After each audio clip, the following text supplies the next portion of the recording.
കർത്താവിന്റെ നാമം വാഴ്ത്തപ്പെടുമാറാകട്ടെ. തിരുസന്നിധി എന്നുള്ള പ്രഭാത വചന പഠനത്തിലേക്ക് ഏവരെയും സ്വാഗതം ചെയ്യുന്നു. വിശുദ്ധീകരണം എന്നുള്ള ഒരു പാഠഭാഗമാണ് നാം പഠിച്ചുകൊണ്ടിരിക്കുന്നത്. ഈ വചന സന്ദേശം നിശ്ചയമായും ആന്തരികമായി നമ്മെ നവീകരിക്കുവാനും രൂപാന്തരപ്പെടുത്തുവാനും ഇടയായിത്തീരും. കഴിഞ്ഞ ദിവസം നാം വിശുദ്ധീകരണത്തിൽ ഉൾക്കൊള്ളുന്ന ഘടകങ്ങൾ എന്തൊക്കെയാണെന്ന് ചിന്തിച്ചു കഴിഞ്ഞു. ഇന്ന് ഈ പ്രഭാതത്തിൽ എന്തൊക്കെയാണ് വിശുദ്ധീകരണത്തിനുള്ള ദൈവിക മാർഗങ്ങൾ, നമുക്കതൊന്ന് പഠന വിഷയമാക്കാം. പഴയ നിയമം മുതൽ തന്നെ നാം ദൈവിക വിശുദ്ധി എന്നുള്ള വിഷയം പഠിക്കുമ്പോൾ ദൈവം അഹരോനെയും അവൻ്റെ പുത്രന്മാരെയും മോശ മുഖാന്തരം ശുദ്ധീകരിച്ച വിവരങ്ങൾ ലേവ്യ പുസ്തകം 8-ാം അധ്യായത്തിൽ രേഖപ്പെടുത്തിയിരിക്കുന്നു.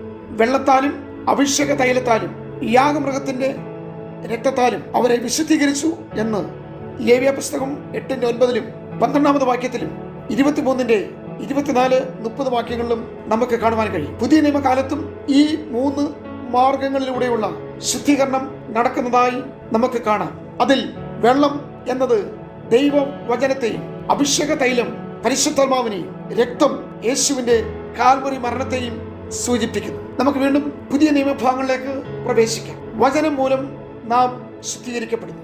നമ്മുടെ വിശുദ്ധിയുടെ മാനദണ്ഡം എന്ന് പറയുന്നത് നമ്മുടെ ഉള്ളിൽ ക്രിയ ചെയ്യുന്ന ദൈവവചനമാണ്. ഒരുവൻ വചനം കേട്ട് വിശ്വസിക്കുമ്പോൾ വീണ്ടും ജനിക്കുന്നു. 1 പത്രോസ് 1:23.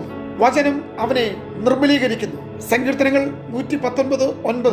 യാക്കോബ് 1:18. ഇനിയും എഫെസ്യ ലേഖനം 5:26 ആ വചനം നമ്മെ സമ്പൂർണ്ണമായി വെടിപ്പുള്ളവരാക്കി തീർക്കുന്നു. കറ, ചുളുക്കം, വാട്ടം, മാലിന്യം ഒന്നുമില്ലാതെ നമ്മെ വിശുദ്ധീകരിക്കുന്നു. സുവിശേഷ ഭാഗങ്ങൾ നാം പഠിക്കുമ്പോൾ യോഹന്നാന്റെ സുവിശേഷം 15:13, 17:17 സത്യവചനത്താൽ നാം ശുദ്ധീകരിക്കപ്പെടുന്നു. അതുകൊണ്ട് ഈ ഭാഗങ്ങൾ നാം ക്രമീകൃതമായി പഠിക്കുമ്പോൾ വചനമാകുന്ന വെള്ളം പാപത്തിന്റെ മാലിന്യങ്ങളെ കഴുകി നമ്മെ ശുദ്ധീകരിക്കുന്നു. അങ്ങനെ വീണ്ടും ജനിച്ച് വിശുദ്ധീകരണം പ്രാപിച്ചവർ അനുനിമിഷവും കൂടുതൽ ശുദ്ധിയുള്ളവരായി തീരുവാൻ യേശു ശിമോനോട് പറഞ്ഞ പോലെ കൈകാലുകളിൽ വെള്ളമൊഴിച്ച് ശുദ്ധീകരണം പ്രാപിക്കുവാൻ കർത്താവ് ആവശ്യപ്പെട്ടതുപോലെ നമ്മുടെ ജീവിതത്തിലും കാലുകൾ നടപ്പിനെയും കൈകൾ പ്രവൃത്തിയെയും കാണിക്കുന്നു. ദൈവവചനത്താൽ ഉണ്ടാകുന്ന ശുദ്ധീകരണത്തിൽ വചനം ചിന്തകളെ, നിരൂപണങ്ങളെ, വിചാരങ്ങളെ, വചനം ഇരുവായത്തുള്ള വാളാണ്. അത് പ്രാണനെയും ആത്മാവിനെയും സന്ധിമതികളെയും വേർപിടിപ്പിക്കാൻ തുളച്ചു ചെല്ലുന്നതാണ്. ഹൃദയത്തിലെ ചിന്തകളെയും ഭാവങ്ങളെയും വിവേചിക്കുന്നതാണ്. നാം വചനത്തോടെ സമീപിക്കുമ്പോൾ അത് വചനം ഒരു കണ്ണാടി പോലെയാണ്. കുറവുകളെ വെളിപ്പെടുത്തി ശുദ്ധീകരണം ഏറ്റെടുക്കുവാൻ വചനത്തിന്റെ കേൾവിയും വചനത്തിന്റെ വായനയും നമ്മെ സഹായിക്കും. അടുത്തത് നാം ശുദ്ധീകരിക്കപ്പെടുന്നത് പരിശുദ്ധാത്മാവിലാണ്. പരിശുദ്ധാത്മാവ് ഹൃദയങ്ങളിൽ പ്രവർത്തിച്ച് വിശുദ്ധീകരണം വരുത്തുന്നു.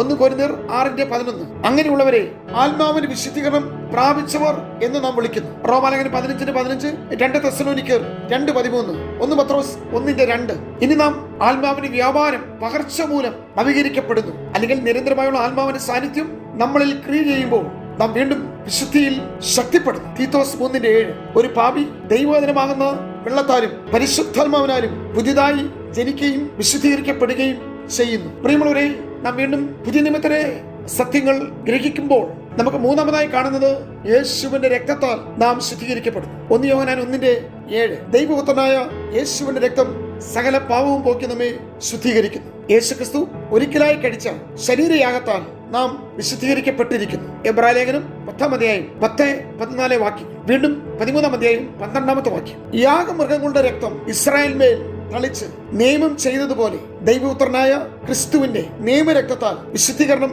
പ്രാപിച്ചവരത്രേ പുതിയ നിയമ ഇസ്രായേൽ. പുറപ്പാട് 24:8. എബ്രായർ 10:29. അർത്ഥാൽ അശുദ്ധരായ മനുഷ്യവർഗത്തിനു വേണ്ടി ദൈവം തന്റെ പുത്രനെ വിശുദ്ധീകരിച്ച് ലോകത്തിലേക്ക് അയക്കുകയായിരുന്നു. യോഹന്നാൻ 10:36. വീണ്ടും ആവർത്തിച്ച് പറയട്ടെ, നമുക്കായി യേശുക്രിസ്തു ഒരിക്കലായി കഴിച്ച ശരീര യാഗത്താൽ നാം ഇപ്പോൾ വിശുദ്ധീകരിക്കപ്പെട്ടിരിക്കുന്നു. ആമേൻ. അതിനായി നമുക്ക് ദൈവത്തിന് സ്തോത്രം ചെയ്യാം. അങ്ങനെ രക്ഷിക്കപ്പെട്ട എല്ലാ ദൈവമക്കളെയും വിശുദ്ധന്മാർ, സെയിന്റ്സ് എന്ന് ധൈര്യപൂർവ്വം സംബോധന ചെയ്യാം. റോമാലേഖനത്തിലും കൊരിന്ത്യ ലേഖനത്തിലും എഫേസ്യർ, ഫിലിപ്പിയർ, കൊലോസ്യർ ലേഖനങ്ങളിലും പ്രാരംഭമായി അപ്പോസ്തലനായ പൗലോസ് ലേഖനങ്ങളുടെ ആമുഖത്തിൽ വിശുദ്ധന്മാർ എന്നാണ് സംബോധന ചെയ്യുന്നത്. പ്രിയമുള്ളവരെ, ആ പദവി ആർക്കെങ്കിലും സ്പെഷ്യലായി അല്ലെങ്കിൽ അപൂർവമായി നൽകപ്പെടുന്നതല്ല. ഒരിക്കലായി വിശുദ്ധീകരിക്കപ്പെട്ട് വിശുദ്ധരായി തീർന്നവരെ ദൈവത്തിന്റെ ആത്മാവ് പ്രബോധിപ്പിക്കുന്നത് വീണ്ടും വിശുദ്ധൻ ഇനിയും തന്നെ വിശുദ്ധീകരിക്കട്ടെ എന്നാണ് വെളിപ്പാട് 22:11. എന്റെ പ്രിയ സഹോദരി സഹോദരന്മാരെ, നമ്മുടെ പാപങ്ങൾ അല്ലെങ്കിൽ അശുദ്ധികൾ യേശുവിന്റെ രക്തത്താലും